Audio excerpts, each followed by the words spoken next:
It looks like we're just waiting for George.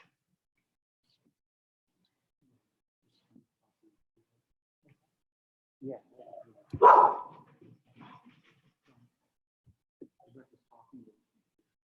That's because she's muted up in the booth.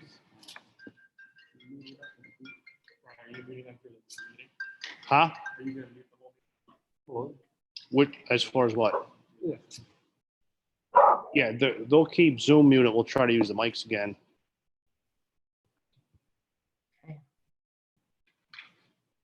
Do we know if George is joining? Can you guys hear me? No.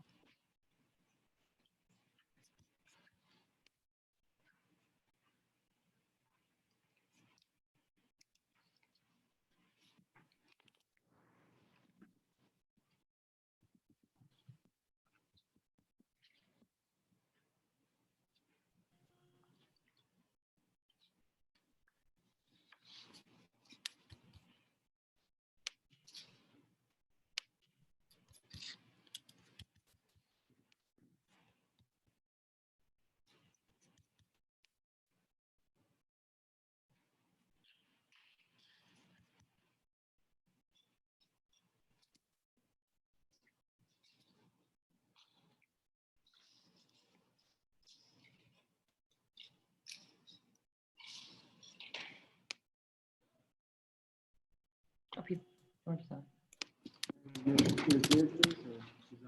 He's in Virginia. He's on, oh, there he is. Yeah, it should be online here. Virginia. Evening, everybody.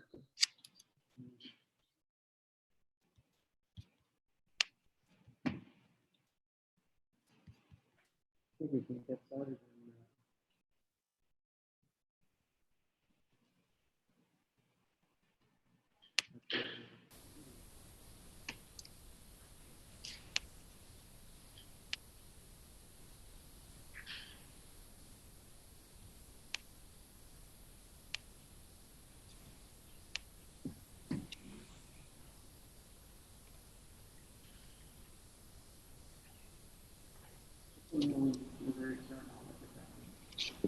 You good up there? Can you guys hear me?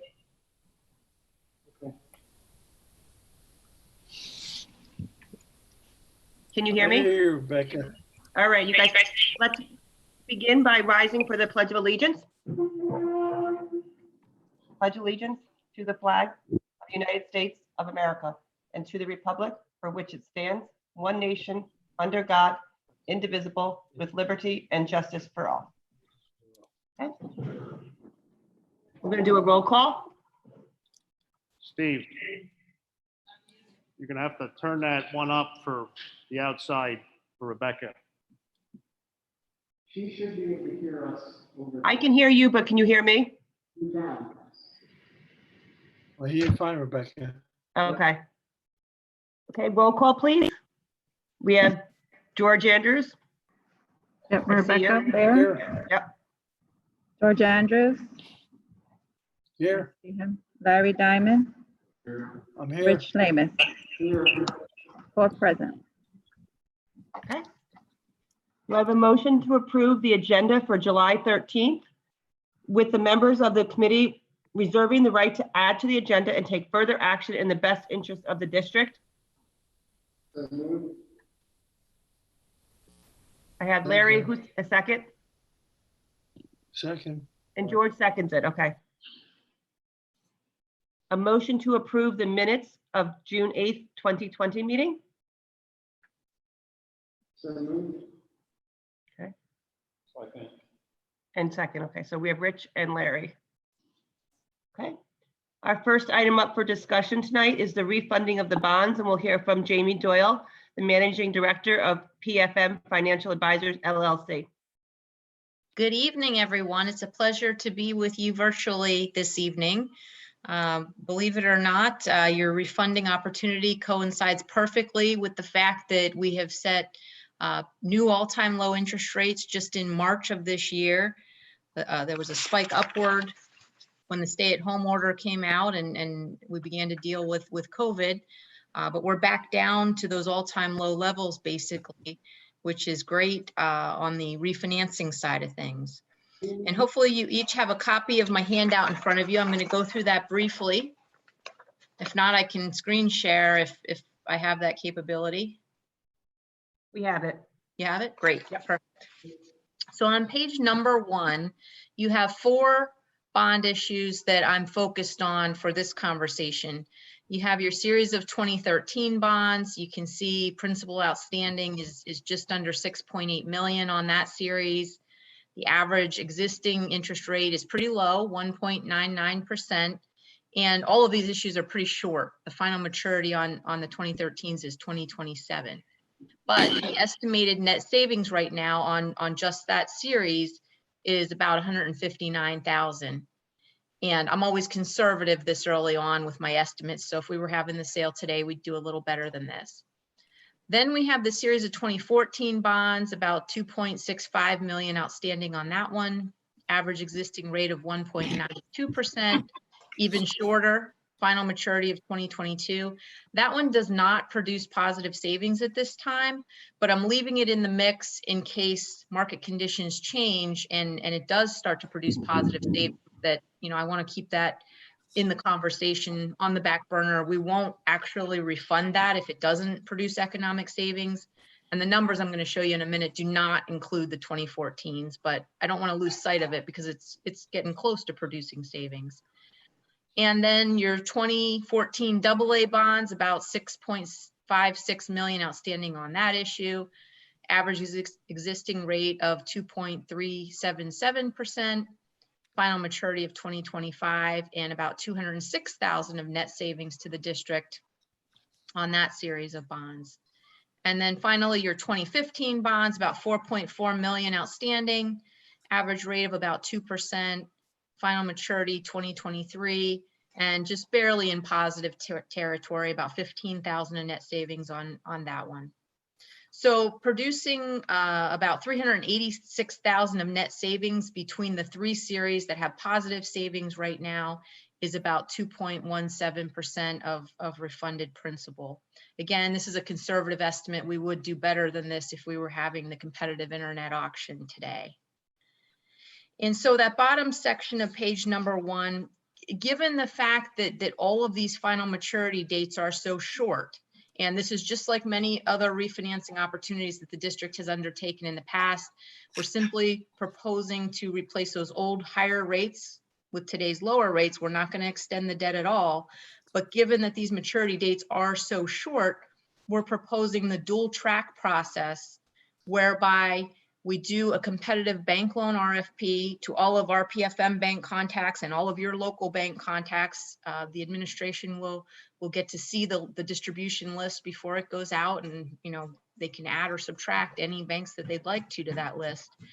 We would get those responses back. We would determine the best bank loan proposal, and then we would ultimately compare that bank loan proposal to the bond market, and whichever one produces the best economic answer and the greatest amount of savings to the district is what we would ultimately recommend. Page number 2 of my handout, lower right-hand corner in particular, just illustrating the market conditions and the fact that we are basically back down to those all-time low rates that were just set in March of this year. Page 3 is your debt portfolio. So if you do nothing, you'll keep making the payments on page 3. And as always, the top half of the page is gross debt service, meaning principal and interest payments. And the bottom half is your local share after you receive state reimbursement on many of your issues to varying degrees. And when I make that statement, I'm looking near the bottom, there's a line labeled PE percentage. That shows you the reimbursable percentage on each of your issues. And below that, you can see if it's a permanent percentage or a temporary percentage. And then that gets multiplied by your market value aid ratio. I'm still using your 1920 market value aid ratio because normally the new aid ratios don't come out until August. So you may see a slight update on this page and these numbers once we get that next month. If you look at page 4, this is the important page in here. This summarizes the refinancing opportunity of the 3 bond issues that currently produce positive savings, the 386,000. And you can see if you look at column 8, the way I'm proposing to structure these savings is as upfront as possible, but with the majority of the savings affecting your next budget year ending 2022. So you get some savings in the current fiscal year, but most of the savings would be recognized in your next budget year. And then each year thereafter, give or take a couple hundred to a couple $1,000, your payments would go back to what they otherwise would have been. So you can see your existing local effort in column 5 if you did nothing. And then ultimately, if it worked out exactly the way I estimated it here, which again is conservative, you'd end up with column 9 after this occurred. Just to walk through quickly the rest of the pages, which are just the backup pages, the mechanics, if you will. Page 5, there's your remaining 2013 bonds. If you did nothing, you can see in column 3 that 1.99% rate that I alluded to earlier. And this does assume that you make your September 1 payment as regularly scheduled, meaning we're not refunding the September 1 payment because we wouldn't settle before that date. So you'd make your September 1 payment and then we'd refund the rest of the 2013 bonds. Likewise, on page 6, you'll see your 2014 AA. It also assumes you make your September 1 payment and then we refund the rest of the bonds. You can see your current interest rates in column 3. And page 7, there's your 2015 bonds. Assumes you make your regularly scheduled September 1 payment and then we refund the rest. And you can see your 2% interest rate there in column 3. Page 8 just shows how much money we need to pay off those old bond issues, principal and interest. And then page 9 shows you what the new amortization schedule would look like. Again, we're not extending the debt at all, just replacing those old rates with today's lower rates in column 4. And that's what generates the net savings to the district. This is a very sensitive transaction. If you look at that very bottom box, the sensitivity of 0.1% moves your savings up or down about $71,000. So, it doesn't take a whole lot of market movement to make the opportunity go away, but it also doesn't take a whole lot of market movement to really make this a total home run either. If you look at page number 10, you'll see a sample motion for your consideration if or when you would like the financing team to proceed with this opportunity. The financing team consists of myself as your independent financial advisor, Eckert Siemens as your bond counsel, and of course your local solicitor would be involved as well. And this would simply authorize us to get the paperwork in order And then assuming that you wanted to approve this on the timeline down below at your voting meeting on July 20th, we would start the bank loan RFP portion of the dual track process the next day. And we'd be back at your August 17th voting meeting with a resolution, which is the legal official document that you would need to adopt in order to accomplish the refunding. And we would envision settlement somewhere around the 3rd week of September. So I will pause there to answer any questions that you may have. I know that was a lot of information, but again, very similar to other refinancing transactions that you've undertaken historically. So what are the fees? Is this net fees or post fees, the This savings? is net. This is net. We budget fees. We hope to come in under that, obviously. The biggest components of the fees are determined through the competitive process. So again, we would determine that through the bank loan RFP for the bank loan.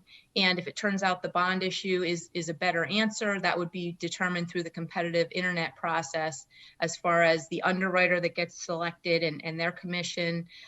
If there's the use of bond insurance, all of that gets bid out. Okay. So Because the again, last bond underwriter was expensive when I wasn't on the board then, but I'm also in the industry, so he was Okay. expensive. He was overpriced and I well, wasn't happy with it. that's why we boil everything down to true interest cost, because some underwriters, they all have different bidding philosophies, if you will. Correct. Some charge a higher commission and a lower interest rate. It depends who they're selling your bonds to. If they have a Correct. retail distribution, that's what tends to happen. And some have a lower commission, but a higher rate. So we boil everything down to true interest cost to take everything into account. And whoever has the lowest true interest cost is who we ultimately recommend. Okay. Like I said, the last one was just very pricey. So in my eyes, just because I sell bonds in the secondary market. So Oh, very good.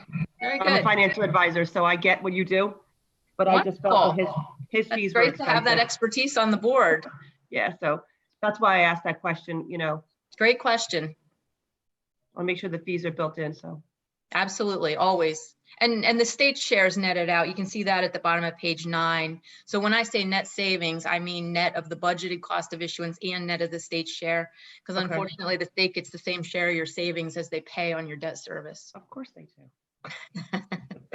Sad but true. Yes, okay. Did anybody else have any other questions?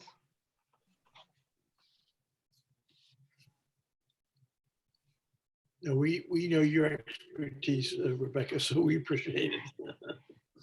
And then we'll have to wait and see what fees the banks charge as well, because they could also charge closing costs as well.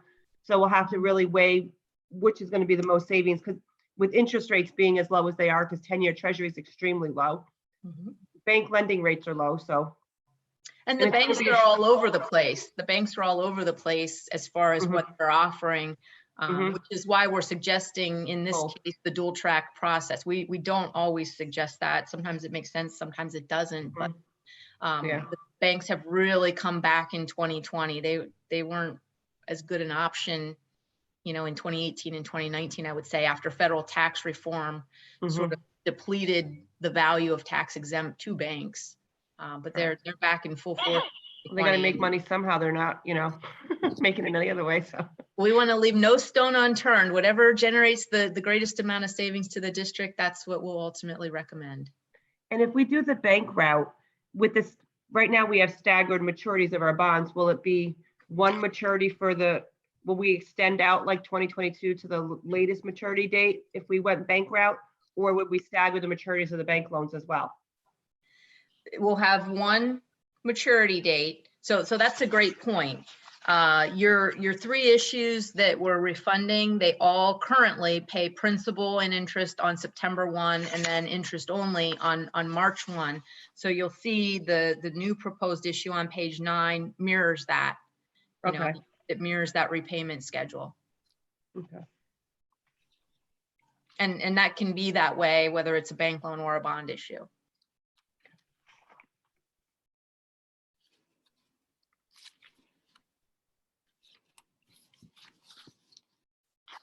So they'll keep the same maturity, even though some of them mature 2022, some mature 2027, some mature 2025. Right. So they'll stagger the maturity of the loan as well. Okay. Yes. Yep. It will amortize similar to what you see on page 9.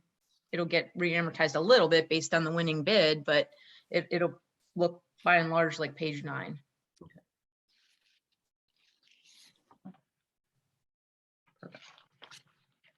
Any other questions?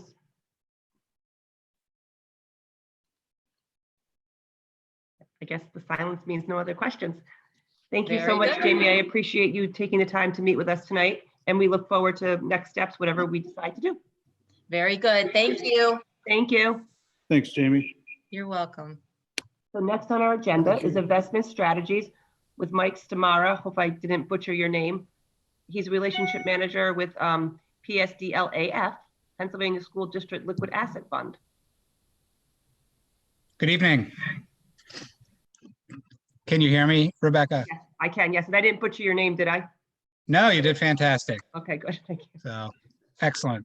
Well, thank you, everyone. It's a pleasure being with you this evening. I sent Tom a little more extensive overview than what I initially intended, but was he able to distribute that, or would you like me to share my screen? Tom, did you send, was that in our agenda?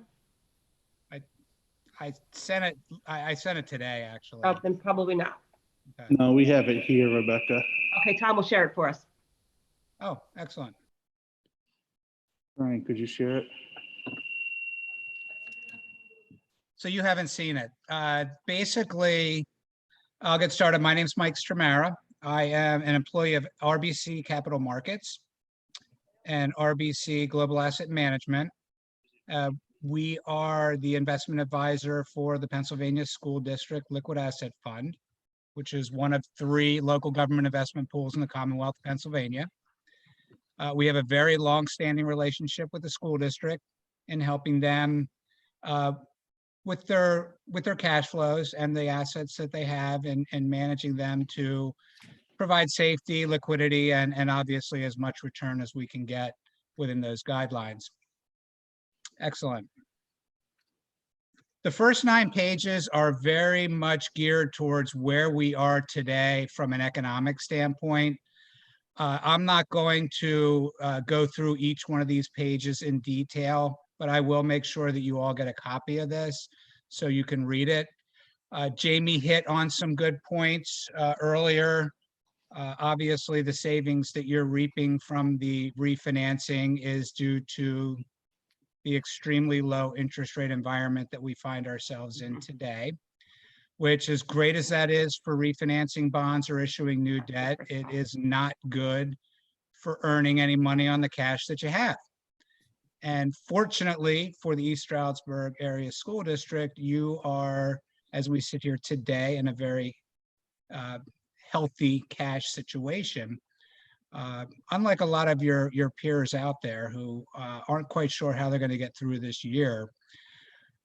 So I'm not going to go through all this. Everything that's in this first 2 or 3 pages of commentary, I will hit on as we go through it, but I just kind of brought it all together. Be leisure reading for you at some point in time. But I did want to make sure that we set the stage in terms of where we are from an economic standpoint. So yeah, page 4, obviously the greatest challenge we have right now is facing the COVID-19 pandemic. That has come out of nowhere. It was not in any economist radar. So it wasn't anything that was planned for. And honestly, there's no textbook on this. We really haven't been through this in the economic, and I'll say global economic environment that we live in these days. A year ago, this past Thanksgiving, we were starting to get concerned about some global slowdown, non-COVID related. The Fed started to reduce rates a little bit in anticipation of that. And then this hit. What is this doing to our markets? Well, on the equity side of things, it's actually doing a lot of good. I wish I had the crystal ball and the answer to sit here today and tell you that the performance of the stock market is going to continue. I am not an expert in that, and I'm not going to act to be, but it has performed well. But what I do want to do is I want to take a couple minutes and go through where we are, where we may go, and what has helped us get us to today. And in our view, the Fed has done an amazing job of trying to keep markets liquid, to try and help the banks provide liquidity to those that need it. And how much more are they going to do? They've done a lot. We'll hit some of those numbers as we go through here, but how much more are they able to do? How many more tools do they have in their toolbox? Basically, this slide, we're looking at what I wanted to show here was since the COVID shock we had in March, what has happened to GDP going back to the banking crisis or the Great Recession of 2008-9, and then obviously all the way back to the late 20s and early 30s of the Great Depression. And you can see the numbers or the impact that has occurred to GDP as we sit here today is significantly greater than what we saw during the banking crisis. And a lot of that is because these two situations are completely different. We had a solely financial crisis back in 08-9 that was primarily created from the housing market and a lot of other reasons we don't need to get into today. And today we're dealing with people not working, people not bringing home paychecks. And what is the long-term effect of that going to be? Our economy was born and lives from people borrowing money, buying houses, and spending money, going to work, earning money. That's how our economy works. We have a very big bump in the road that we aren't quite sure how we're going to navigate. Can we go to the next slide, please? Once again, I'm not going to go real deep into this. I showed the S&P, the employment numbers. We saw a significant drop in the unemployment or the employment situation, which is the monthly non-farm payroll number that you can see up in the top right-hand corner there. Jobless claims, which is a weekly number, has slowed, but it's still higher than the all-time high. We're still losing 1 million jobs a week. And then I put the S&P over there just to kind of give an idea of how the performance of that happened. It did fall off. It's come back just like the Dow. And I think the NASDAQ's at all-time high as we sit here today. They've all come back. And, part of that is, what do we do with our money? If we give it to the bank, we earn nothing. If we buy a bond, we pretty much earn next to nothing. Do we put it in our mattress and hope our house doesn't burn down? And we're seeing a lot of money go into the equity market. And a lot of that is good because it shows confidence. It shows confidence in our economy. It shows confidence in our companies. The question that we need to ask ourselves is that reality, or are we just not sure what to do because we've never been here before? And that's where we're parking our money. Next slide, please.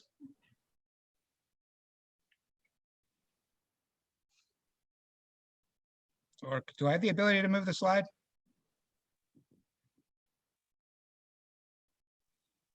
No. No. Excellent. Oh, think back. Yep. Perfect. Okay. Once again, not going to go real deep into this. I briefly mentioned the Fed has done more than any of us, I believe, will ever know. They have been committed from the very beginning. They say they are going to be committed. till the bitter end. The question is, how many more tools do they have in their toolbox? They have most certainly calmed the markets. Jamie brought up a good point up early when she said this started. You know, the interest rates were kind of messy. They really weren't sure what to do, and you know, a lot of that's the old adage that I heard growing up. You know, you buy the rumor, you sell the news. But the Fed has come in. They have cut rates to zero to 0.25. We'll call it what we want, which is pretty much what they did back in 09, 08, 09, 10. And then they held there for a couple years. So they've cut rates to zero. They provided a ton of liquidity in the markets. And the government has also provided a tremendous amount of stimulus to both to both us as individual taxpayers and to small companies and large companies for that matter. They continue to support the short-term markets, and they will continue to do so. The fear that still lies out there, I don't think it's as deep as it was a month or so ago, is does the Fed go negative? Do they actually enact a negative interest rate environment? Personally, we believe that would probably be more detrimental than providing the positive impact and relief that they would hope would come from that. But that's still on the table. That's still in their toolbox. Hopefully they don't have to do that, but that would create an environment that we haven't seen here. We did see back in 08, 9, 10 negative rates on short-term treasury investments, but that was not because of the Fed adopting a negative interest rate policy. Next page, please. Here I just put in two brief charts, and I have a much better one at the very end of the presentation. But the top chart are the Treasury rates for the 2, the 5, and the 10-year. The 2 being the blue, the 5 being the yellow, and the 10-year being the light blue. And this is from a year look back. So we can see a year ago we were right around 2%, pretty much across the board and everything. And now we've come down to you know, the 10-year is at 0.68 or something like that, 0.7%, which is really the tool that goes into or the index that goes into helping with your bond refinancings, and for people that want to refinance their homes or purchase a new home. And then down at the bottom chart is showing the where we've been for the shape of the yield curve. So you can see the blue line is a year ago, and that's going the far left 1 month out to 30 years. And then we have the yellow one is 3 months ago, and then today. And I have a much better picture of that later towards the end as we talk about the school's individual situation. Okay, next slide, please. Once again, we don't have to get deep into this. We do have the coronavirus. We do have uncertainty in the markets. There are some other items out there. Obviously, we have an election coming up this year, which for all intent and purposes from the market standpoint has taken a back seat. What are corporate earnings going to look like? How bad are they going to be? And oil prices are always going to have an impact on our markets. And so those are a couple items we want to make sure we keep an eye on. GDP is expected, if you look at the consensus, to be negative for the year, almost 7% or just over 7%. We were shooting for 2% this year before we came into this, and now we're looking at a negative 7% number. The little chart down in the bottom just shows you from how deep this goes and how fast or slow the recovery happens, to kind of give you a rough idea of how that would impact GDP. The 7.1% is pretty much right in the middle there. So if it doesn't go real deep and recovery is faster, then we're still looking at a negative almost 3% in GDP. I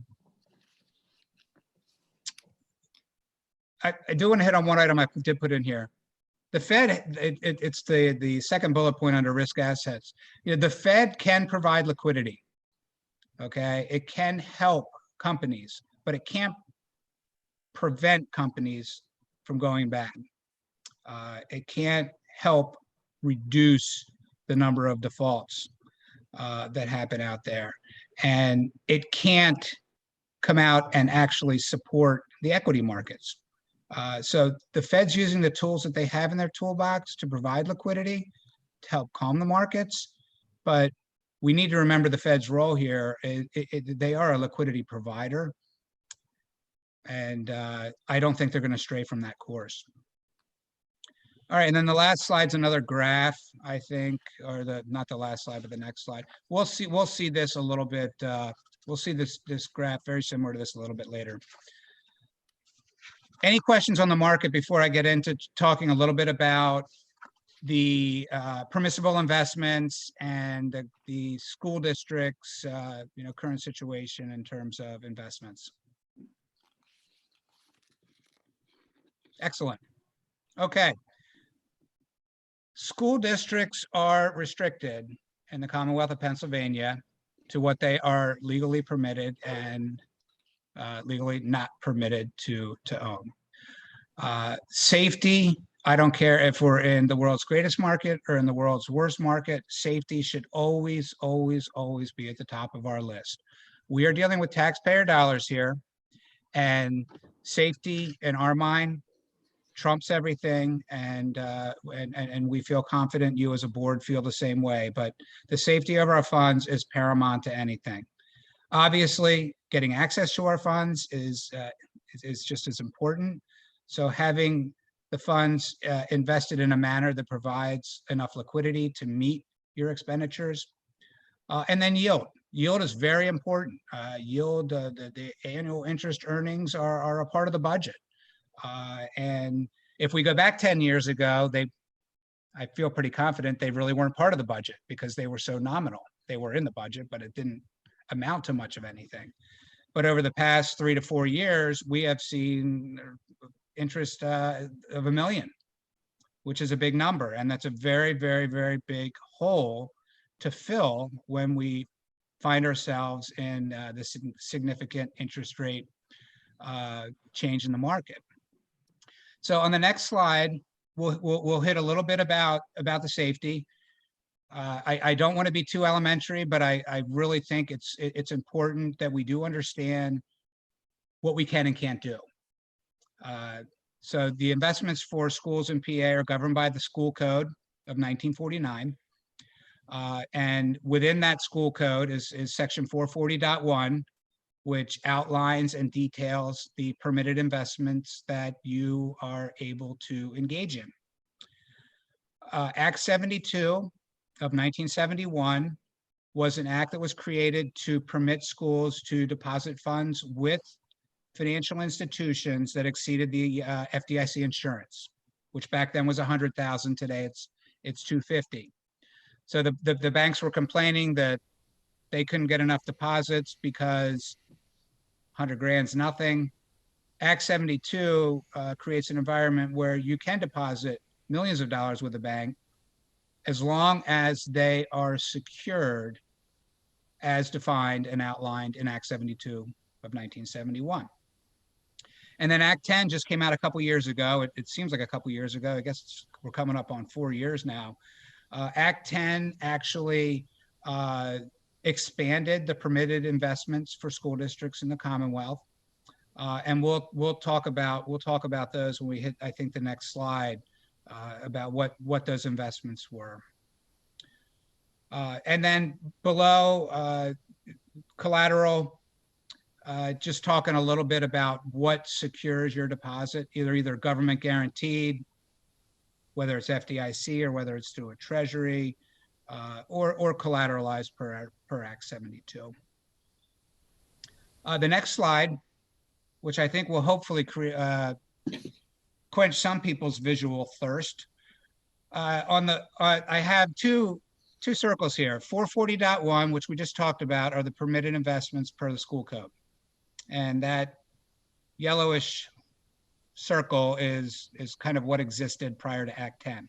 So we're looking at treasuries, short-term agencies, FDIC CDs, collateralized CDs, as long as they're secured by Act 72, investments in local government investment pools, and you can own municipal debt. You can own the debt of other municipal entities in the Commonwealth, as long as they're backed by the taxing power of said entity or the general obligation.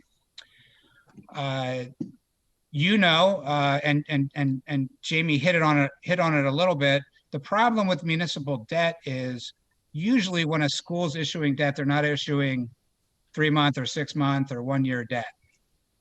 They're issuing longer term debt. That doesn't do us a whole lot of good when we're trying to manage an operating cash flow to take funds out 2, 3, 5, 10 years. And on top of that, the interest rates are tax exempt. So historically, they're lower than their treasury or agency counterparts. That being said, it is a permissible investment. And in some markets, they can make sense. Once again, supply is very challenging.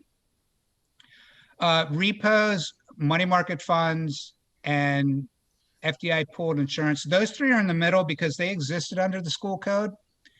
But when Act 10 was enacted, there were some modifications to those three types of investments in terms of the collateral that could be held behind the deposit that's being utilized by those three options.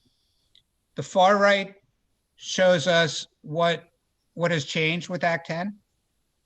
The school district can now buy debt obligations of any government security, and the term, short term, has been removed. So you can buy longer term agency securities. Bankers' acceptances, once again, if you find one, great. They come up, they're very rare. They trade very similar to how a repo would work, but they are permitted now, and they are basically a very liquid vehicle that would be used more in a pool than on an individualized basis. High-grade commercial paper, Commercial paper is debt issued by corporations. I didn't put the ratings in here, but high-grade commercial paper can be owned by the school district, whether in a pool or individually, which can add some enhanced yield to the school district's portfolio. And then the last one is negotiable CDs. And negotiable CDs is basically, I guess to put it simply, would be putting a deposit with the bank in excess of $250,000, and you don't need the Act 72 collateralization behind it. There are some restrictions. They must be very high-rated banks that carry very high credit ratings, but it did open the door to letting you place deposits with banking institutions, high-quality banking institutions, without having that collateral behind it. So from an investment world, you're looking at it. If we want to buy gold, we can't buy gold. We want to buy platinum, we can't buy platinum. We want to buy stocks, no can do. ETFs, can't do it. And the list goes on. This is the universe that we live in. And unfortunately or fortunately, I think fortunately personally, we need to work within the guidelines that are set forth to us per the Commonwealth of Pennsylvania. Any questions on this? Excellent. Okay, we'll move on. Basically, I'd like to get into a little bit about strategy and the safety and a little bit of the thought process behind how we typically would work with a school in terms of helping them generate the greatest amount of return. We got 4 basic principles here. Risk return, I think we can all relate to that.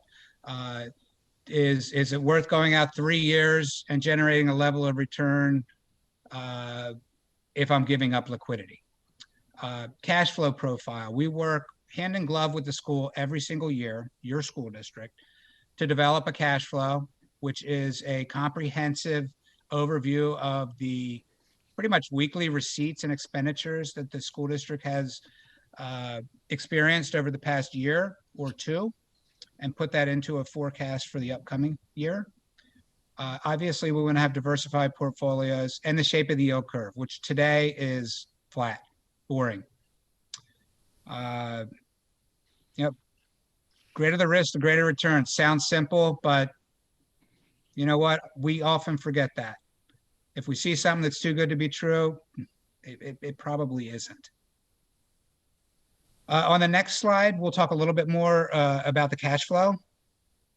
This just expands a little bit beyond what I just said. We work with the school to create a comprehensive plan. And these are just some examples of the revenue and the expenditures. And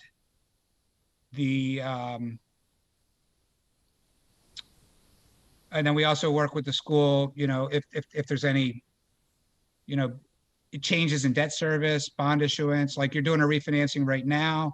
When that goes through, that's going to have a positive impact on your cash flow, which would reduce your debt service payments, which we want to take into account in the cash flow, as well as any other one-time items that may have an impact on the cash flow by doing a new bond issue or a refinancing.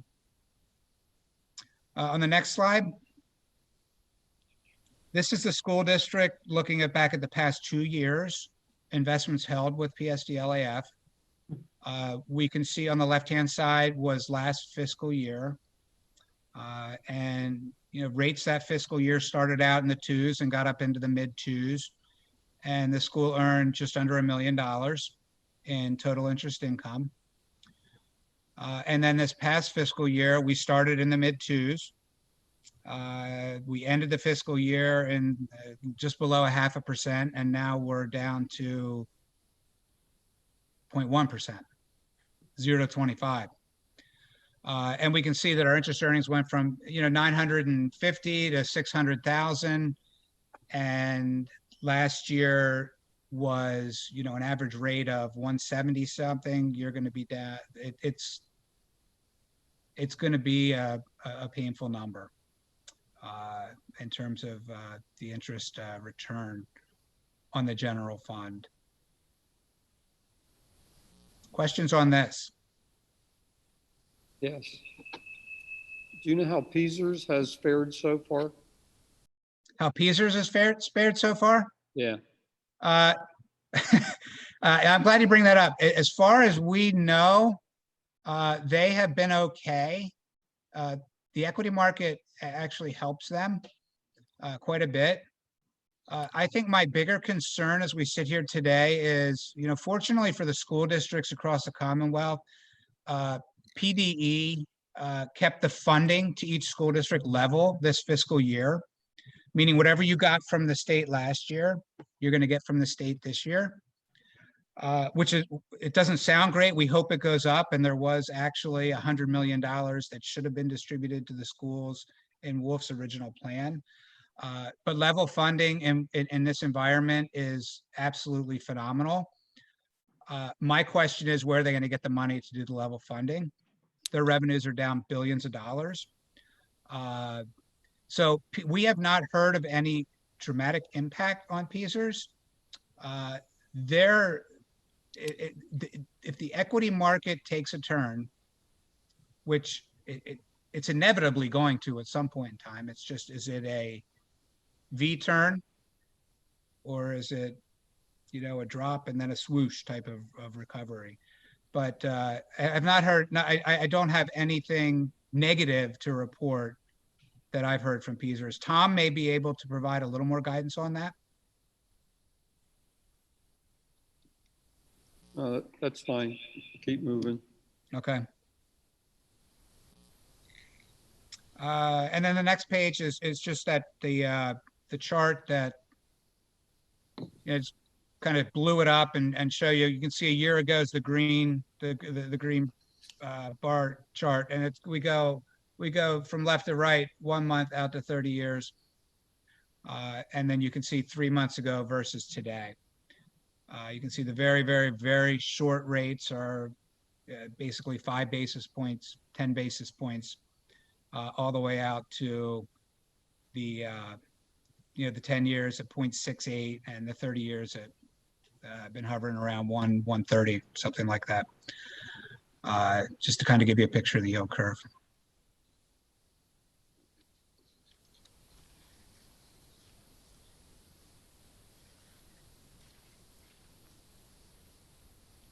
Did you find this helpful? Yes. Yes. So what do you currently have us invested in of those items that we're allowed to invest in? Right now, the school district is invested in FDIC insured CDs and collateralized CDs. Okay. And I do not believe there's any treasuries in your portfolio as we sit here today. So what's the maturity on our CDs? Are they short term or are they more longer term? They're Some of shorter them- term. Okay. And I am so sorry, but I can pull that up.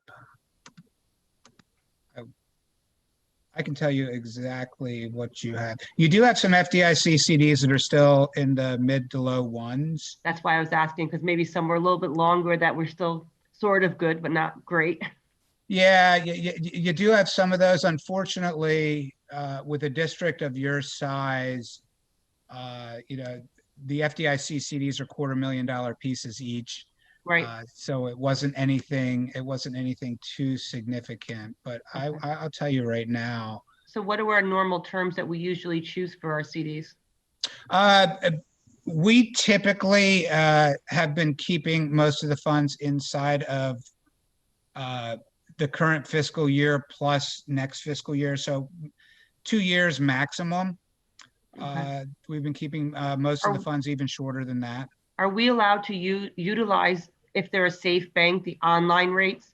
Like, for example, if a local bank here has brick and mortar, but they have a separate online bank that may offer higher rates, are we allowed to move it to an online bank rather than a brick and mortar if they offer higher rates? Absolutely. And I will footnote that your deposit needs to be secure.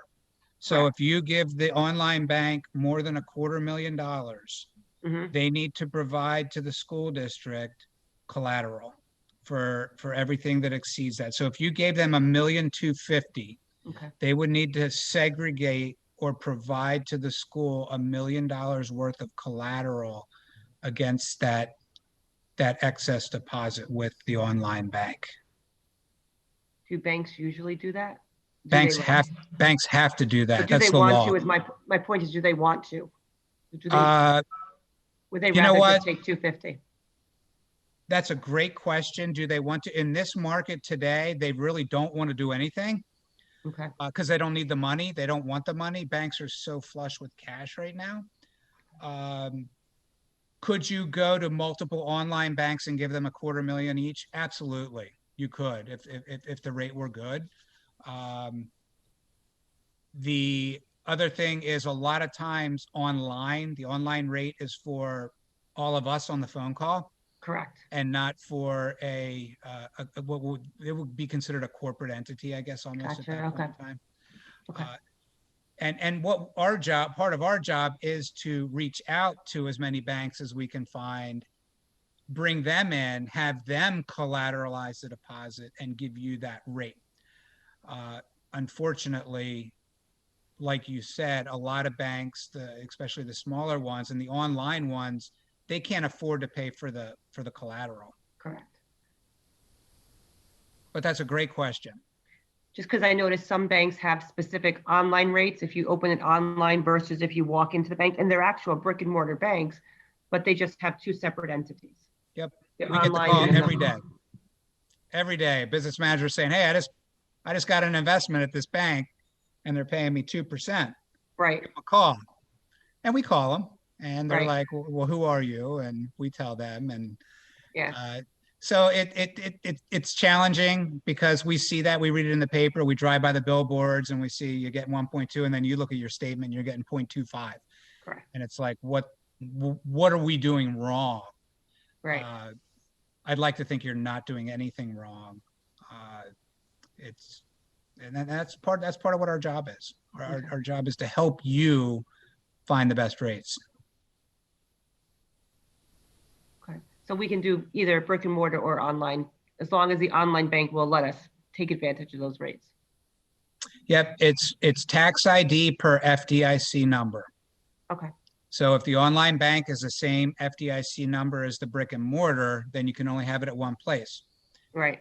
If they have two different, which a lot of banks have been doing, two different FDIC numbers, then you can have it at two different banks. So it's the rule is principal and interest up to 250 per tax ID per banking institution, or I like to say per FDIC CD number. That Okay. and banks don't want money. It's terrible. I know they're paying 0.4% if you're lucky on a 12-month CD right now, if you're lucky. Yeah, and they don't want big money. They don't want big school money right now. They have a very, very tough, they got to figure out if they want to be in the game or not in the game because they have so much cash. I mean, cash, they can go to the Fed or the Federal Home Loan Bank and get cash for like 15 basis points. Mm-hmm. Why would they pay us 50? Right. And But there's they'll pay certain you and me institutions. 40. Right. To get us to move there, and then when things change, it changes. Mm-hmm. We stay with them. Yeah. But and there's certain institutions that won't even take school district money right now. They don't even want it. So there's less and less every year. It's sad, but they don't want to be the fiduciary. I know. Too much liability. Mm-hmm. Yep.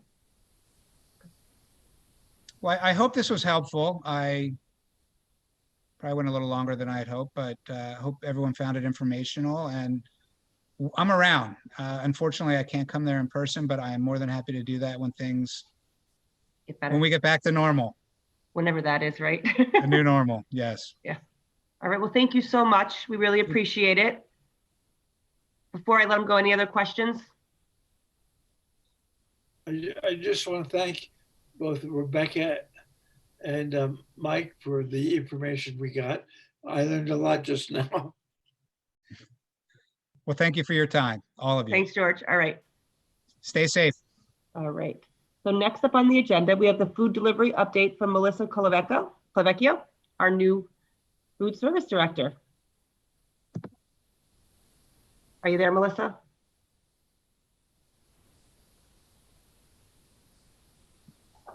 She's working her way to the podium. Okay.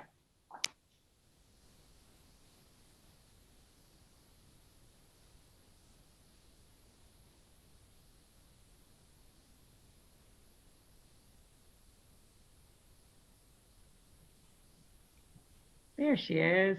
Hello. It's nice to finally put a face with the name. Yes, yes. My apologies for the delay.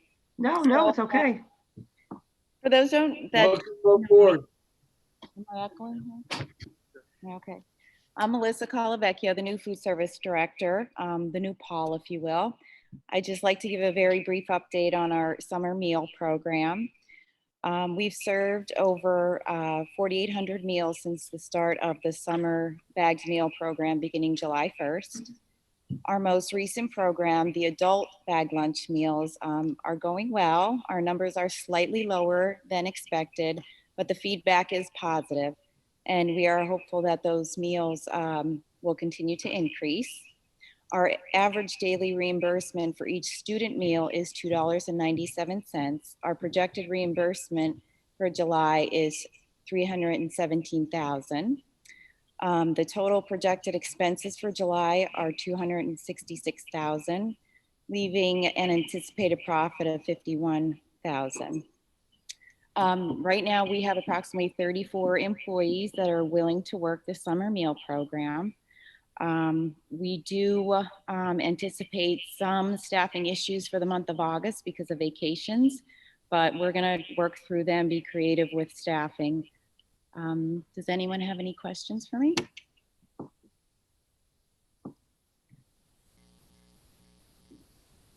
I'm just glad we're doing it for our students and our families in the community. It's important. And It I is. like the fact that we deliver too, which is nice. So Yes, that the delivery program has really taken off. now, are you finding that adults are also picking up at the delivery sites instead of going to the schools? Because I know some might be doing that instead of going to the schools. Are we counting that too for our adult meals? We are, and it's about 50 right now. How many adults are we feeding? A day, about 70. That's a Mhm. lot. It is. We projected 100, but we're slowly starting to increase as the word gets out there. Yeah, I know a lot of people, sorry about my dogs. A lot of people didn't realize that it was for adults as well. So they're starting to ask questions more on, the Facebook posts and all that. Adults as well, so yeah. So are we turning down any adults right now? I'm sorry? Are we turning down any adults right now? No, we do not. That's great. It is. Especially because the senior center is being closed this summer. There's nothing available for seniors at all anywhere, so this is really good. Is Right. there any way we can deliver it to the senior center, like have a bus stop be there or no? There's nobody at the senior center. So that's right, they wouldn't even know to go there, okay. But what about Shirley Butch or locations like that? Have we considered? I don't know. I'm not familiar with it, but it's something that I can certainly look into. I'll give you information on that. Okay, great. Any other questions for Melissa?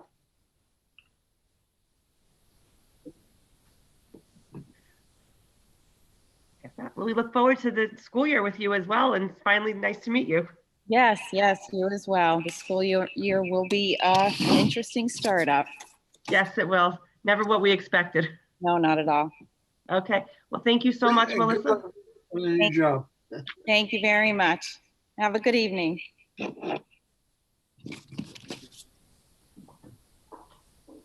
Our next item on the agenda is 48 firewall bid results. We put these out for bid last meeting, and now Brian has the results for us. And I believe we have information in our packet on those too. Yes, good evening.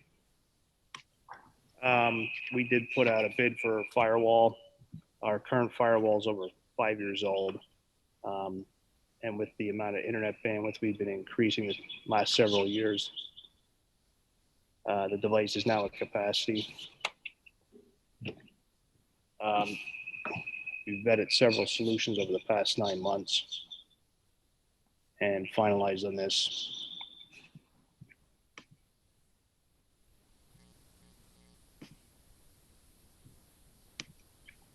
We had 4 people that bid. Integra One was the lowest vendor.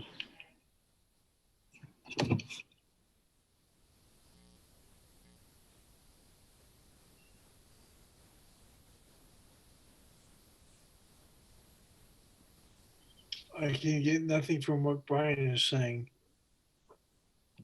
He's not, I don't hear anything either, George. I don't know if he's speaking. No, I stopped talking. Oh, okay. So they all offer basically the same services. It's just Integra One is, that much cheaper than the other 3, correct? That's correct. Okay. And in your opinion, Integra One is the best one to move forward with? Yeah, I mean, they're the lowest responsible bidder. SHI was right behind them.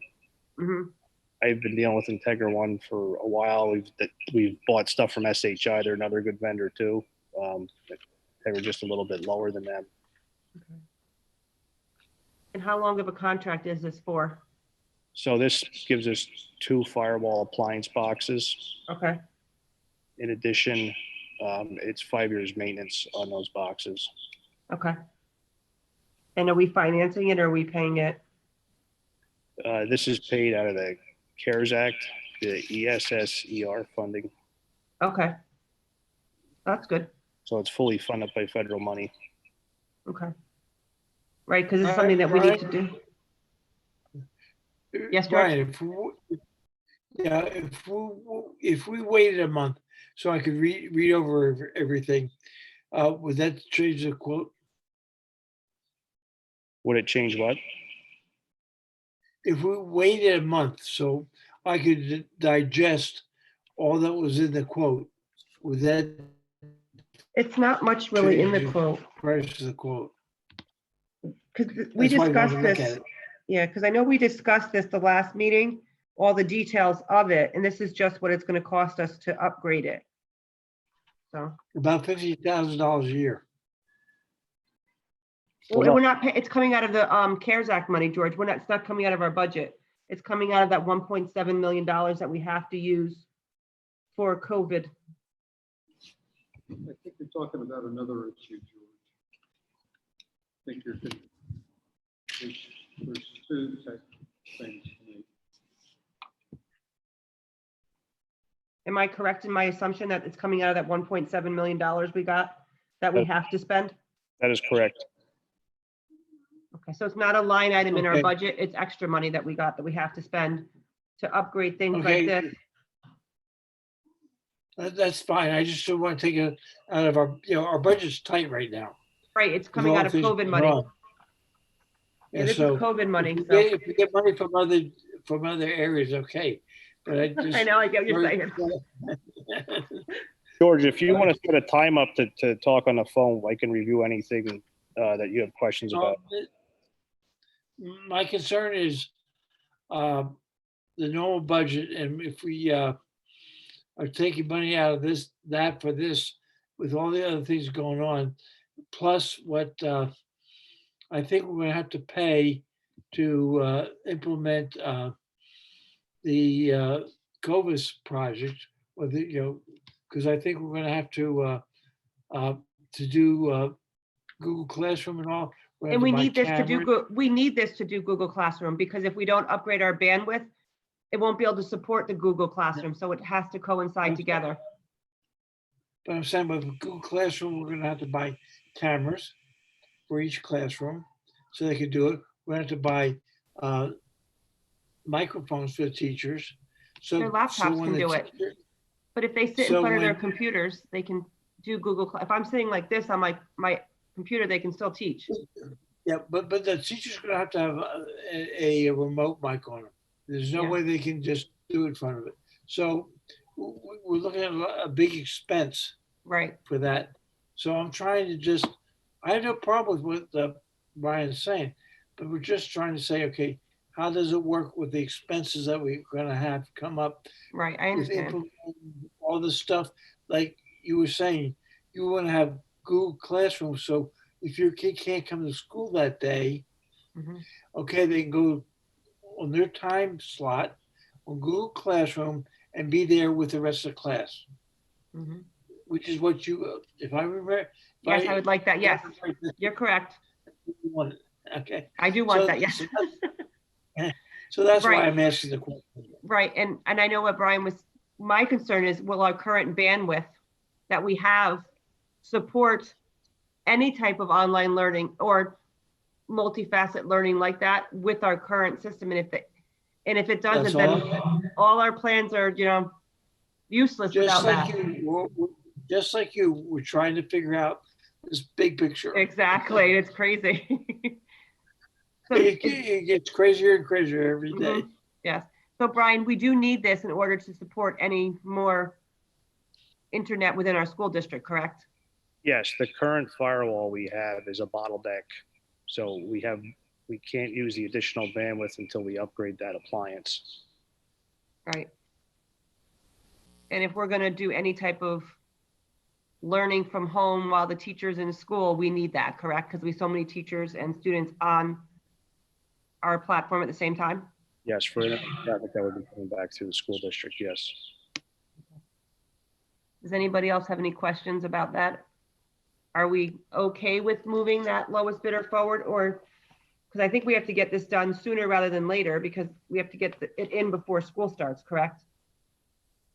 Yes, I have to get this done into the summer. And if we waited until, or what we could do, George, if you want, is we can move it to the agenda to go on the July 20th meeting, but you can get some time with them to go over a little bit more detail if that makes you more comfortable. It's not that I'm uncomfortable about it. I'm just saying, as you said, what we have with what's going to go on with the COVID thing, and kids going to school, not going to school, and all. Right. If this will solve it, that's fine. So I'm all for it, but I just want to make sure that we're all hitting the same on the same cylinders. That basically, yeah. So and that's why I was asking Brian. Yeah.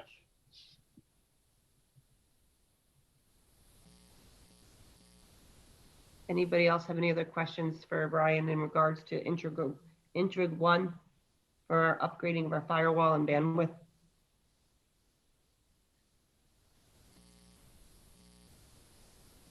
I'm good to go. Okay. All right, so next item on the agenda is a Lyman and Ash invoice in the amount of $17,377.50. Does anybody have any questions on that? I read it, but it doesn't mean much. Your name all over this. I know, Larry, you're costing us a fortune. Seriously. It's for 3 months. Hmm? The Lyman Ash invoice is actually, it looks like a big number, but that's for 3 months. Yeah, it started in April. Yeah, April 7th. So it's not so bad. If you look at the invoices we paid for other law Yeah. firms, Mm-hmm. and I'm not going to go which other, and I don't know why Lyman and Ash was put on this, where the other law firms like Audie and Chris and all are deleted from this. It bothers me a little bit because we seem to be picking and choosing who we're going to put on the invoice. So if you want to put Lyman and Ash invoice on, that's fine. But we should put every other law firm on the property on the finance committee also to say what we're paying for them. I have a problem with that, and that end of conversation on my part. You guys can make your comment on that.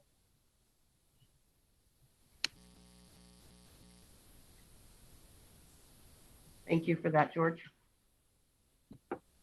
George, the reason it was done that way was way back when the board decided this, to go with this group, they asked to have the invoice come through the finance committee every month. I can gladly stop presenting it, one less item on the agenda.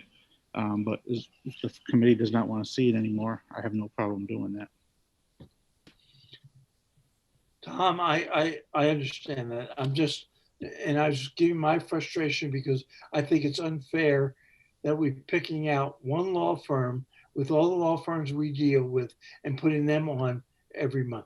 I know it's not your decision, but over the months and the board, and I'm not saying it's yours, it's been the board doing it, that we keep picking on Lyman Ash because we have a lot of different projects going on with them on properties and facilities.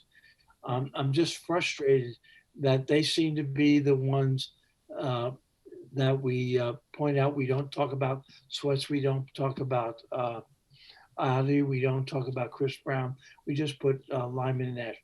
I'm not blaming anybody. I'm just making a comment that why are we just doing their invoices and not the other law firms' invoices? It would be more fair if you're going to do Lyman and Ash and for properties and facilities, we should do everybody else and say, so what's this for the special ed and Chris Brown is for the supporting the school board. That's all I'm saying. I'm not criticizing you, Tom, at all. I'm just making a statement.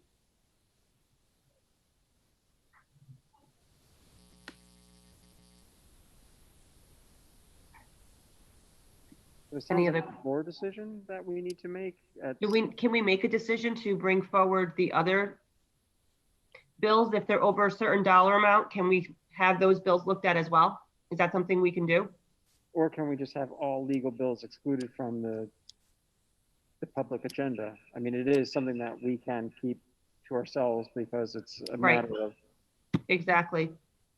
And maybe we can get it in executive session, the legal bills instead. Yeah.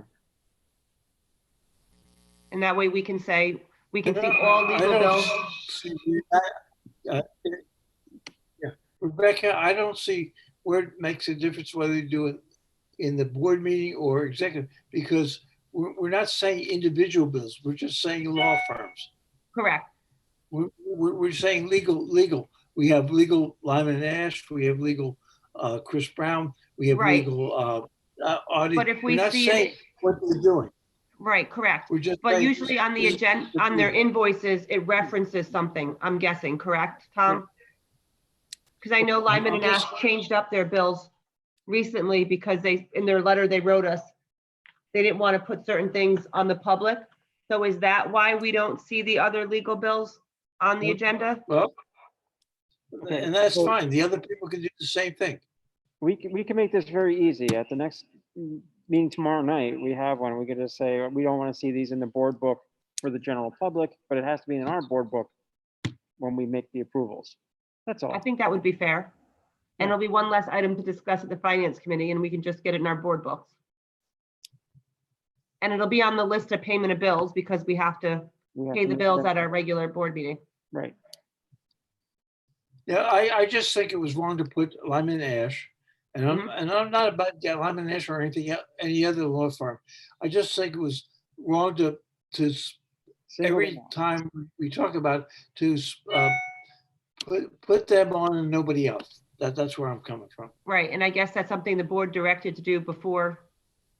And now we can just make a new direction tomorrow night when we're on the executive session to see all legal bills in our packages that we get, but not on the agendas for finance committee. So we can actually see all the bills. It's fine with me. Perfect. Any other questions on the Lyman and Ash invoice?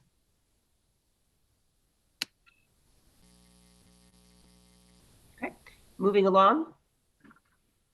Our next item, Hold we're on, gonna hear from- Amanda. Hold on. Uh, Hold on. Here comes Larry. okay, All right, you can hear me? yep, All right. You know, the dollar amount of the invoices here is a reflection though of the struggle to find documents to move forward. That's been a problem from day one. I mean, they've had beg, borrow, and pretty much steal to get together what they got. And they're still struggling that there's so few documents from Buchart Horn, which was the architect and whatever, that nobody can come up with, or no verification or anything. If we had a better file system and whatever, why, this would have been a piece of cake. right. We would have had it litigated and it would have been over with by now if we could have found the documents, to do it right.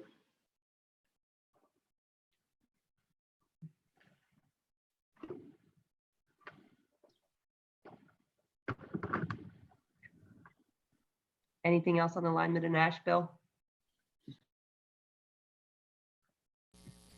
Next up is Ann Bauer with the DocuVerify software.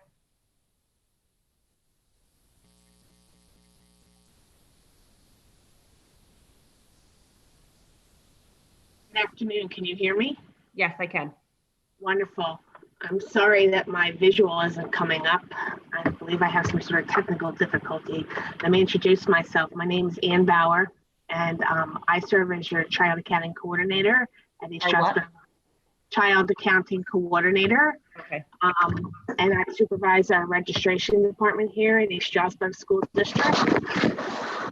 So on your documents, I'm doing a presentation on software that is value added. At the onset of the coronavirus epidemic, I was tasked with bringing our department online. We've successfully done so, improving our efficiency and our effectiveness with our parents and our guardians. In fact, we've revamped all of our paper forms onto a user-friendly Adobe platform where parents can electronically complete these documents and return them to us over Zoom or through email.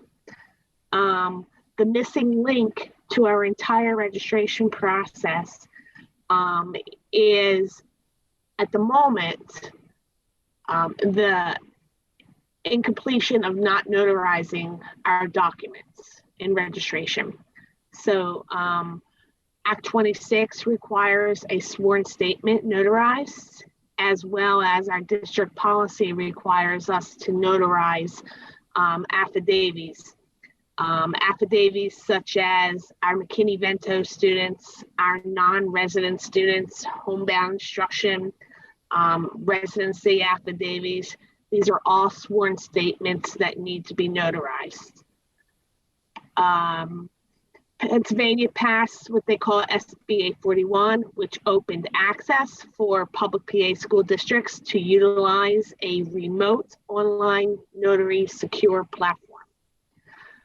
Furthermore, Pennsylvania also provided all PA LEAs a list of approved remote online notary vendors. After much research and requests for bids from these vendors, it had been determined that the only available vendor who offered remote online notary services for school districts was DocuVerify, for which I've presented to you a bid in your supporting documentations. Currently, our office has 3 staff members who have a notary license, 2 of which we are looking for them to be able to provide remote online notary. Excuse me, the bottom line, the annual cost is $10,080 for 12 months. That's taken into consideration. I did an average. 152 registrations are done per month if I took the total amount of registration appointments and divided it by 12 months. The notary on the onset will require an application fee and a digital certificate. It's $200 per each notary, and that's a one-time fee. So we're looking at $10,480 for our department to be completely effective in completing registrations through the Zoom portal in conjunction with DocuVerify software. So I'm requesting your approval for this purchase. Now, initially when I completed, I'm sorry, I don't remember the form. I think it's Form 611. Let me go back and say. Yes, Form 611, I had indicated that this money could come from our budget. However, after that time, I also learned that being that this is something that the coronavirus pandemic was an onset to, we can utilize the Federal CARES Act money to allocate for the payment of this service.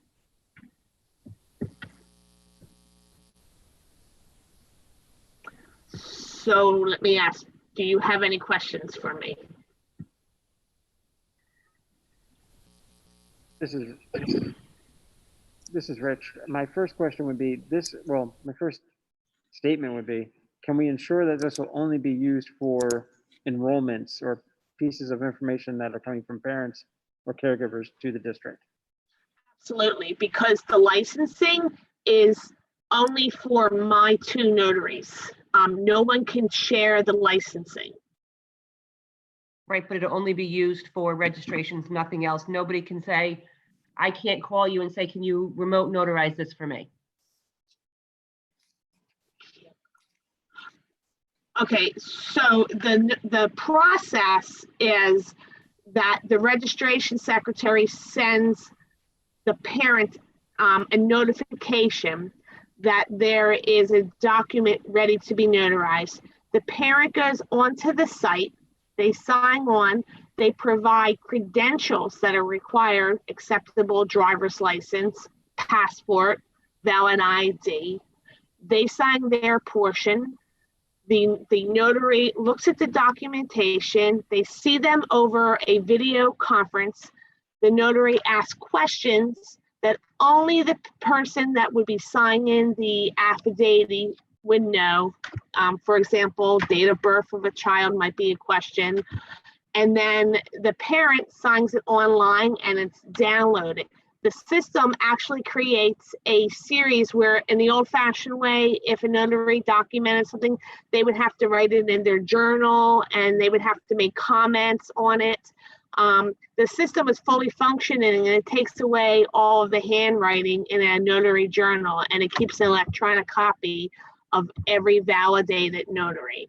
The system is very secure. It has all the bells and whistles to ensure that rights are being protected by the parent, and also that no information would ever be shared.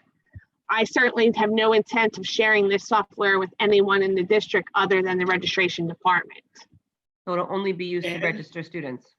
Absolutely. And Yes. this is George Andrews. Is there Yeah. other software companies other than DocuVerify that does the same thing? Well, 'Cause okay.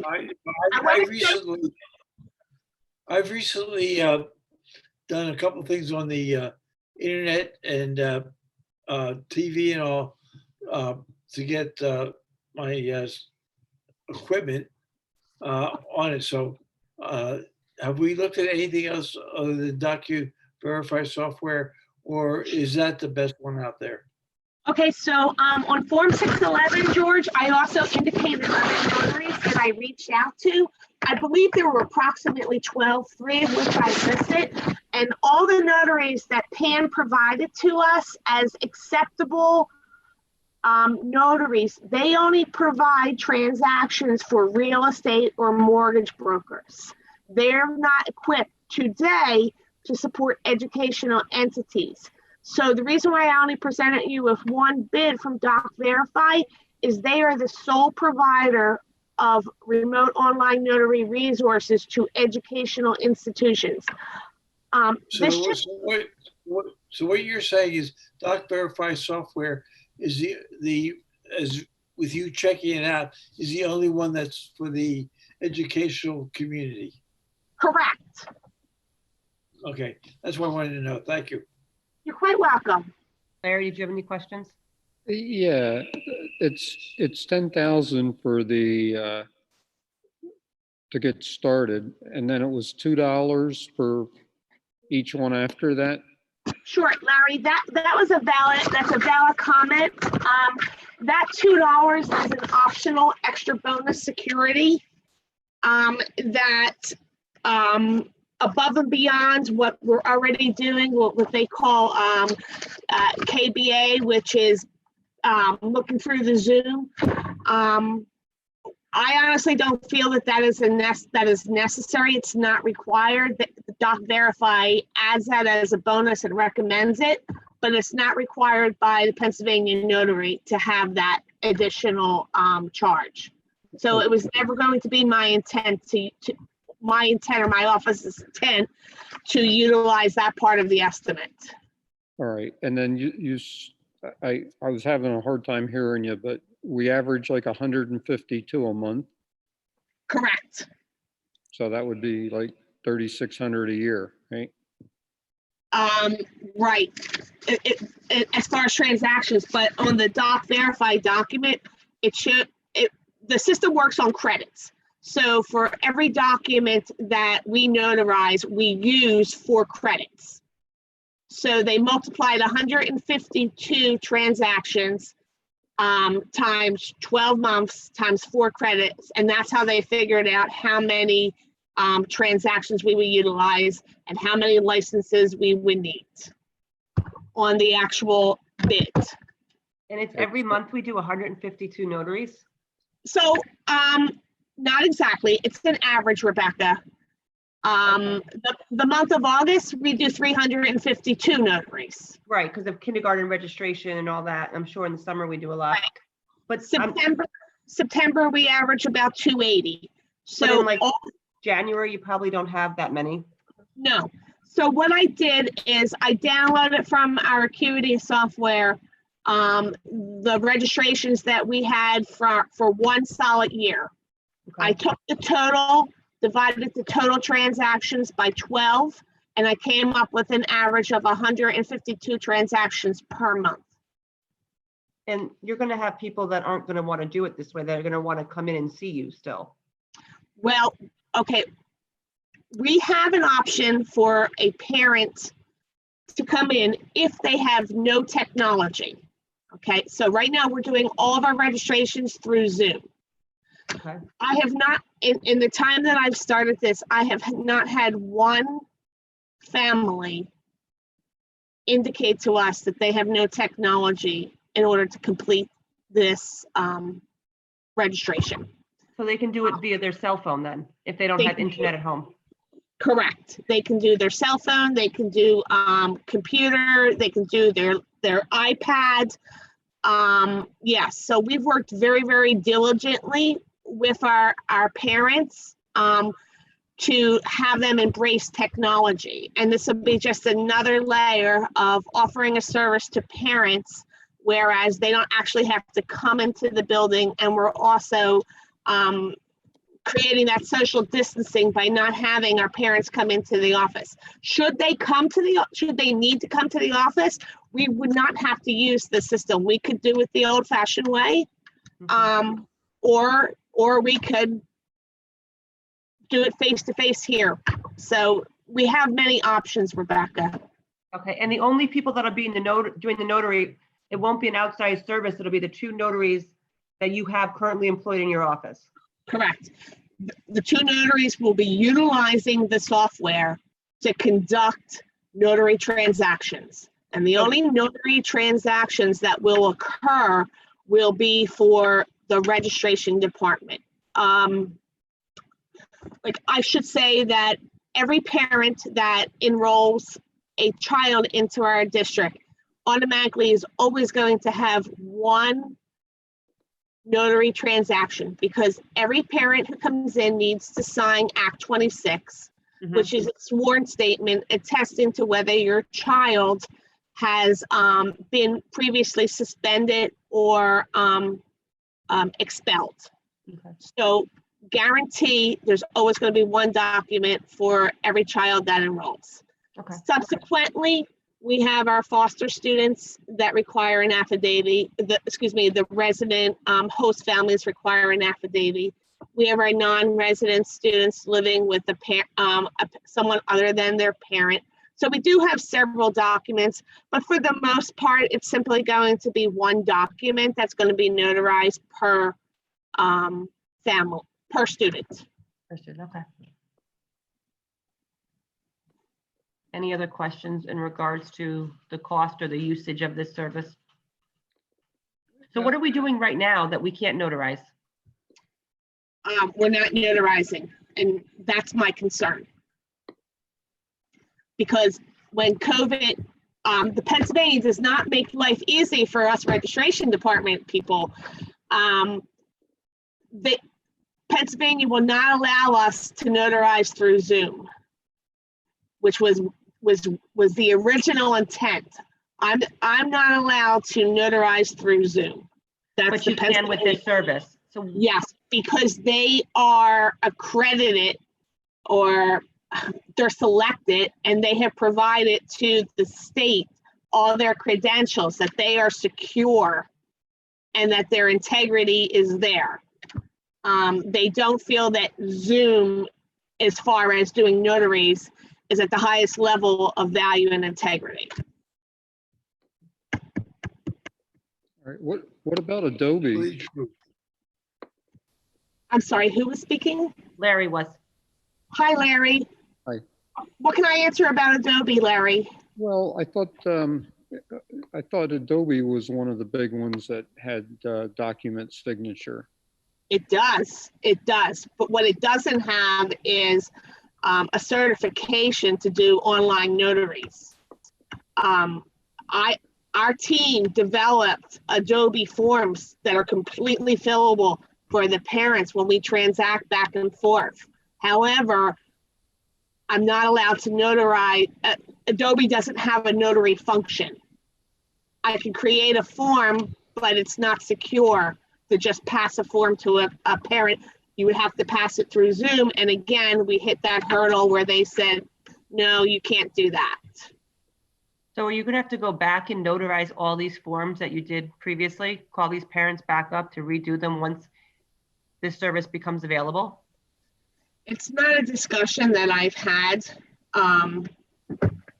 I feel as if because we were forced into this, this is my personal thought here. Of course, naturally, I can't speak for my supervisor.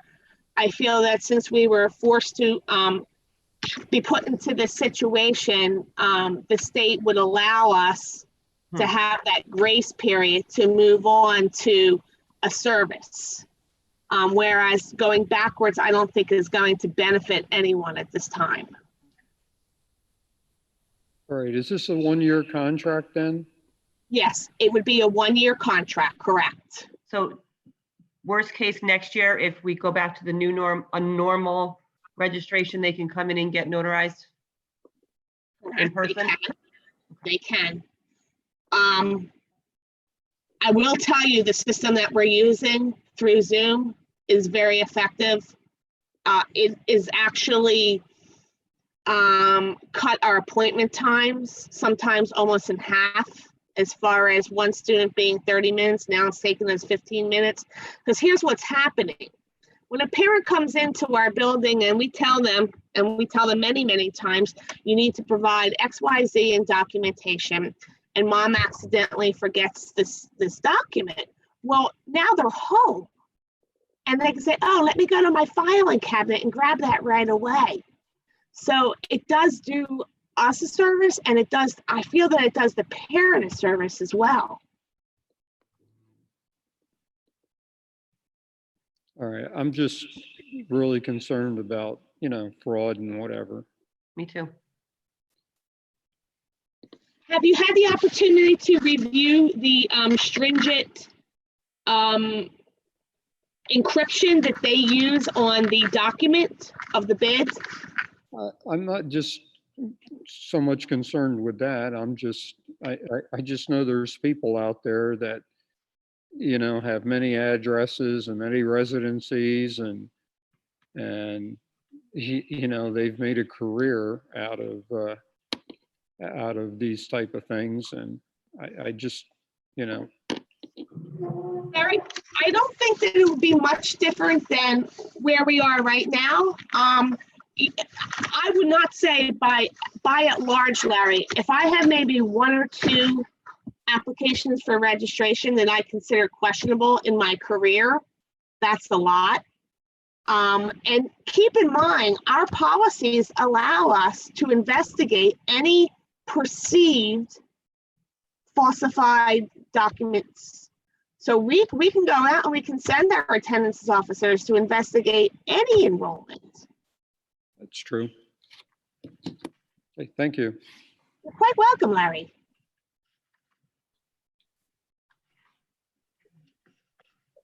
I appreciate your great questions, so thank you very much. And what type of training do your notaries have to go through to do this? Yes, the Doc Verify does an onboarding training with initial setups. The extent of the training, I'm not fully cognizant because I haven't gone that far. However, they provide 24/7 support for us. And again, as well as the initial onboarding training. Doc Verify software, I've gone through and I've read their help page. Some software companies, they have help, and help isn't always so useful. However, I found Doc Verify's help page to be very user-friendly. And I appreciate that with the amount of technology that I need to absorb, sometimes on a daily basis, most of the time on a weekly basis. So yeah, I did find it user-friendly. And I'm also here as the supervisor to support my two notaries. I work very diligently with them, and I've got very bright, capable staff here.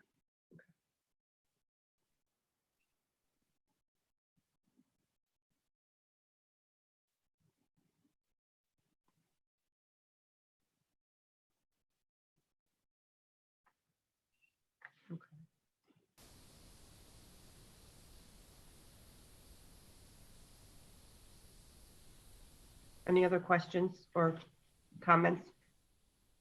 I think you did a great job on presenting why, because I had some questions before that were answered by her. So I'm pleased with the presentation. You did a good job. Thank you, George. Rich, did you have any questions or anything? Because I know we were concerned as well earlier. Yeah, I think earlier I was a little concerned, but I see the value in this for this particular year, for this particular circumstance.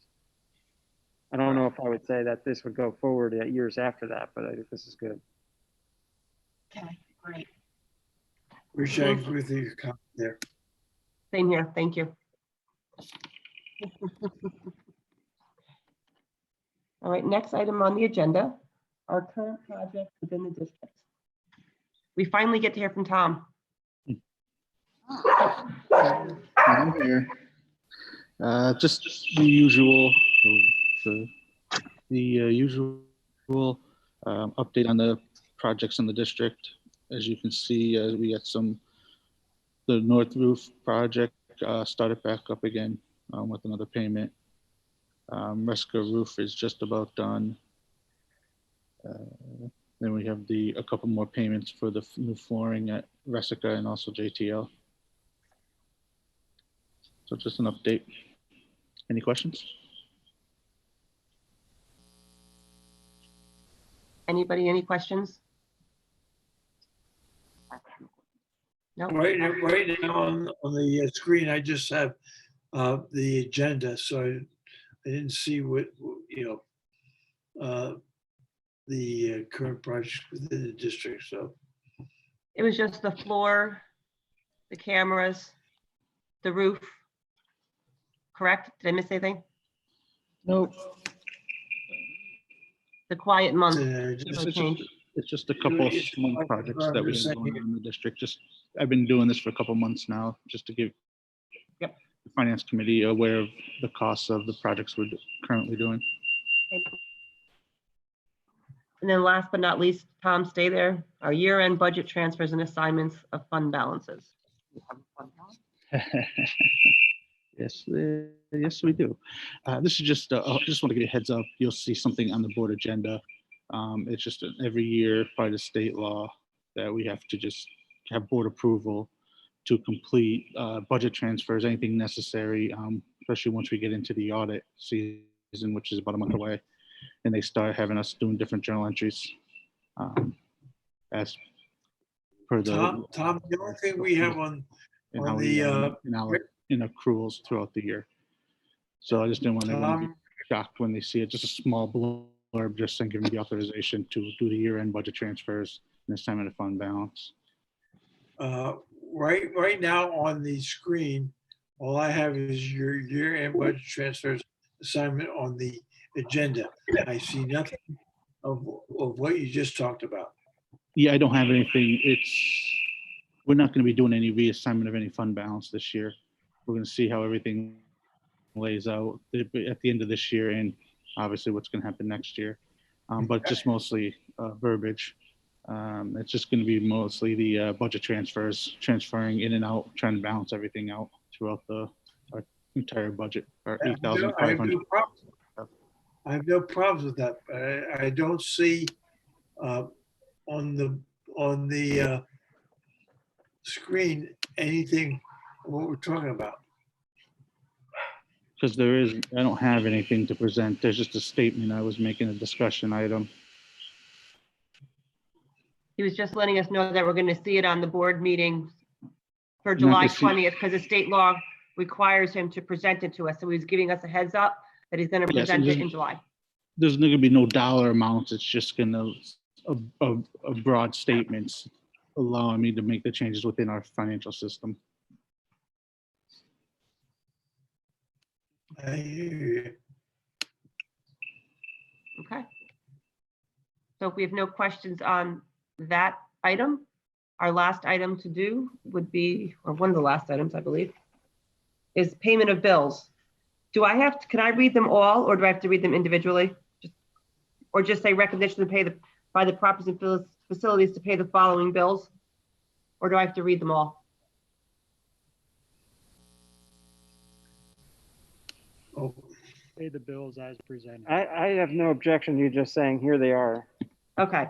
Recommendation by the properties and facilities to pay the following bills A through J. the ones that the property facility said it's okay, I have no problem with. Okay. Perfect. If- So if- now we're going if- to open it up for public Because participation. I'm on that committee, Okay, so I've already approved them. perfect. Yeah, anything else? We'll have to talk about it. All right. Do we have anybody on the phone from the public that would like to speak? If you do, please raise your hand so I can Larry's unmute gonna you. talk. Hold on a second. Yep. All right. I'm all good with going up to G. But H, I, and yeah, H and I hasn't even been started. Can anybody comment on that? Have they started H and I? I would provided the information from the facilities office that those two items were approved at the facilities, property facilities Correct. meeting, that to But move forward to have they our. started, should we be paying them before they start the work, or? I don't know how we usually do that. Recognize Lisa. She's on the line. Lisa, go ahead. When you, me unmute you. You're unmuted. Go ahead, Lisa. Okay, I'm not positive because I don't have the information in front of me, but I think this might be, is this Dewey invoices, like for their work, the pre-work on it? It says High School North Lehman door window replacement. Proposal from AG Morrow Company in the amount of $59,185 for the replacement of the door and windows at High School North and Lehman Intermediate School. Right, so The this other is, one for HT Lyons.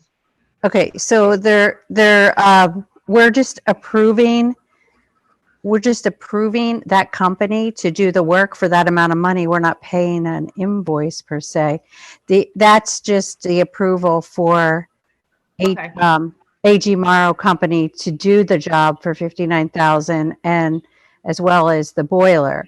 The Okay. invoice portion is above at G, Dewey Invoices. Gotcha. I believe Okay. that's correct. Thank you, Lisa, for clarifying that. I Thank appreciate you. that. So this is just that we're approving the cost to do it, but we're not paying them as of yet. Perfect. Okay. Any other We're public? gonna make sure we have inspections and all before we pay any invoices from now on, yes. Yes, good. Does anybody else like to speak from the public? So if so, raise your hand on your little participants and I can acknowledge you and do that.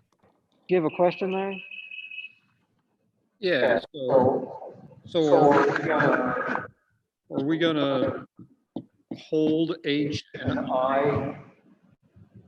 No. You guys in properties and facilities approved the proposal, so it gets moved to us and then it gets moved to the board for us to approve so that then they can start doing the work. This Right, is because they not- haven't started the work yet. We're not paying the bill. This is just to say, we're gonna hire you to do this. Correct. Your original comment was when we started this was to pay. I made a mistake. I apologize. Rich, Okay. I think at the last properties and facilities meeting, we have said that if the inspections were not done, we are not gonna pay bills. They would be moved to finance, but until we got the inspections, those bills would not be paid. Right. That was Okay. what was said, and Larry, you can tell me if I'm wrong, but that's what, or Lisa, You can tell me if I'm wrong, but I think we all on properties and facilities, said if the inspections for those projects are not done, we are not going to pay the bill. Yeah, and that has absolutely nothing to do with H and I. I understand that Lisa has her hand up again. Sorry. Yeah, I just wanted to reiterate, we're not paying that bill. That is something we approved to be passed on for full board approval at the board meeting. So it has nothing to do with, as Rebecca said, or, Sorry, I apologize. I thank you. misspoke. Yeah, it's fine. Thank you. I understand George's point to say that the invoices need to be inspected, the work needs to be inspected before an invoice is paid. That's fine. Correct. Letter F. Okay. So we're on the point of public participation. Doesn't look like we have any. So we have recommendations for consideration by the board. So are we recommending to get proposals to do either refunding or refinancing? Yes. So I have a motion from Rich. Do I have a second to put that on there? Second, From Larry, I have a second. Okay. And we just had Mike do his review, so we're good there. We're good on food delivery. We just continue as is.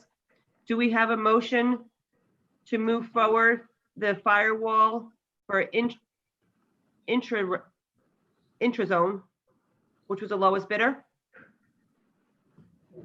So moved. I have a Rich for a first to move that forward. Do I have a second? yes, second. Okay, for George.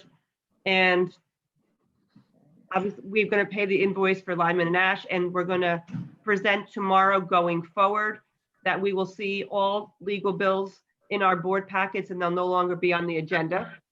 Do I have a motion for that? To Motion. discuss that tomorrow. Yeah, we'll do that tomorrow. Okay.